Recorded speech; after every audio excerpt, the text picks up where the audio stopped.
ভাই এই ওয়াচটা আমার এখন একদম ফেভারিট। এটা হচ্ছে ভিউয়ার ব্র্যান্ডের T-Rex 3 একটা স্মার্ট ওয়াচ। হ্যাঁ, নাম শুনে বুঝতে পারতেছেন যে এটা Amazfit T-Rex 3 থেকে ইন্সপায়ার্ড হওয়া। এটার জোস জিনিসগুলো বলতেছি ভাই, এটার মধ্যে 1.43 ইঞ্চেসের একটা কড়া লেভেলের অ্যামোলেড ডিসপ্লে আছে যেটা এত ব্রাইট, এত ভাইব্রেন্ট এবং এত জোস, মানে সেই লাগতেছে। আর সবচেয়ে ভালো কথা হলো এটার যে ইউআইটা না, এটা অনেক বেশি স্মুথ।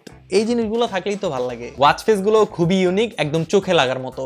এটা একটা জিপিএস স্মার্ট ওয়াচ, আপনার ফোন থেকে আপনি এটা লোকেশন ট্র্যাক করতে পারবেন। আর ভাই এটাতে 5 ATM এর ওয়াটার সার্টিফিকেশন আছে। 5 ATM মানে আপনি পানির অনেক নিচে যাইতে পারবেন এটা নিয়ে, এটার কিচ্ছু হবে না।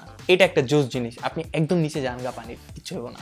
Heart rate monitoring, blood oxygen monitoring এগুলো তো এটাতে আছেই। তাছাড়া 170টারও বেশি আপনি স্পোর্টস মোডস পেয়ে যাবেন এটার মধ্যে। মাইক্রোফোন এবং স্পিকারও রয়েছে, সো কল টলও আপনি করতে পারবেন। ভাই এটা ফুললি মেটাল বিল্ডের এবং এটার মধ্যে ইউএস মিলিটারি গ্রেডের প্রোটেকশন দেওয়া হয়েছে, মানে এটা সার্টিফিকেশন আছে আর কি, মানে অনেক সলিড বিল্ডের। ব্যাটারি ব্যাকআপও ম্যাসিভ লেভেলের। ব্র্যান্ড বলতেছে পাওয়ার সেভিং মোড অন করে এটা থেকে আপনি 60 ডেজের ব্যাটারি ব্যাকআপ পেয়ে যাবেন। এছাড়া ক্যালকুলেটর আছে, কম্পাস আছে, আরো অনেকগুলো ফিচার আপনি এটার মধ্যে পেয়ে যাবেন। আর অ্যাপের সাথে কানেক্ট করে তো কাস্টমাইজ করতেই পারবেন। ওভারঅল এটার প্রত্যেকটা জিনিস আমার একদম এইখানে লাগছে, এইখানে। আসলে এই ওয়াচটা ভালো। কারেন্টলি এটার প্রাইস হচ্ছে 6000 টাকা। ব্ল্যাক অ্যান্ড রেড দুইটা কালারে পাওয়া যাচ্ছে অফশোর গ্যাজেটে। অর্ডার করতে অফশোর গ্যাজেটের ফেসবুক পেজ অথবা তাদের ওয়েবসাইট থেকে ঘুরে আসতে পারেন। আসসালামু আলাইকুম।